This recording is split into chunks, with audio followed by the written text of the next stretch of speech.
중앙선관위가 특혜 채용된 의혹을 받는 고위직 간부 자녀 등 11명을 수사 의뢰한 건과 관련해 경찰이 기록 검토에 착수했습니다. 경기 남부경찰청은 지난 7일 선관위로부터 수사 의뢰 공문을 접수해 관련 기록을 들여다보고 있다고 밝혔습니다.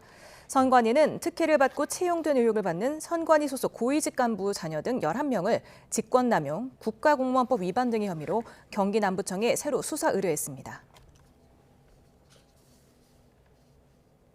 윤 대통령 구속영장 발부에 반발해 법원에 난입한 혐의를 받는 시위대에 대한 첫 재판이 열렸습니다. 서울 서부지방법원은 오늘 기소된 78명 가운데 23명의 재판을 진행했습니다.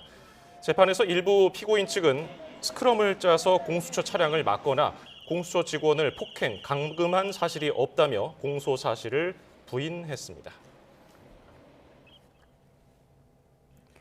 공군이 지난 6일 발생한 공군 전투기 오폭 사고 관련 중간 조사 결과를 발표했습니다. 사격 편대를 이끌던 1번기 조종사의 경우 표적을 보지 않고도 이를 확인했다고 통보한 뒤에 폭탄을 떨어뜨린 사실이 새롭게 드러났습니다.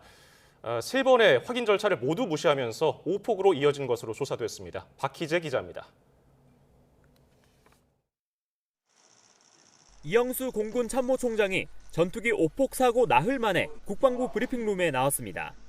이 총장은 먼저 초유의 오폭 사건이 일어난 것에 대해 고개를 숙였습니다.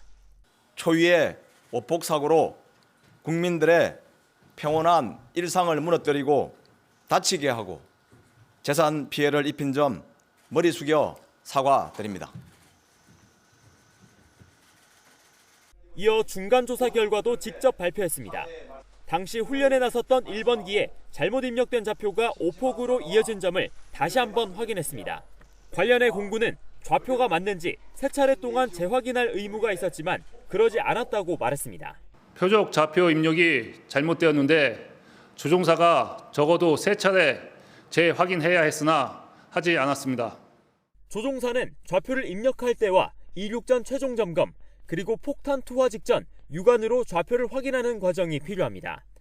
특히 마지막인 투하 직전의 1번기 조종사는 표적 대상이 사전 훈련 때와 다르다고 느꼈지만 입력된 정보를 믿고 임무를 이어간 것으로 조사됐습니다.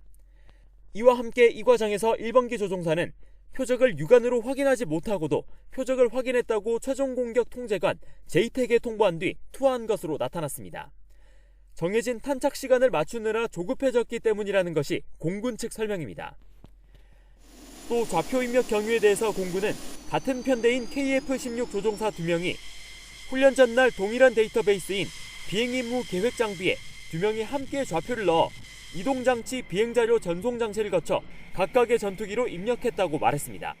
이때 부여된 표적 좌표를 1번기 조종사가 구두로 불러주고 2번기 조종사가 장비에 입력했는데 이 과정에서 7자리 위도 좌표 4번째인 5가 0으로 잘못 입력된 것으로 나타났습니다. 다만 공군은 1번기 조종사가 잘못 전달한 건지 2번기 조종사가 잘못 입력한 건지는 진술이 엇갈려 조사 중이라고 밝혔습니다. 이 모든 과정을 지휘 관리해야 할 전대장은 계획서를 검토하지 않았고 대대장은 조종사의 상태를 적극 감독해야 했지만 미흡했다고 봤습니다. 공군은 재발방지책으로 표적 좌표를 상호 확인하는 절차와 방공통제소에 사격전담 통제사를 지정하고 지휘관 관리 책임을 강화하겠다고 말했습니다.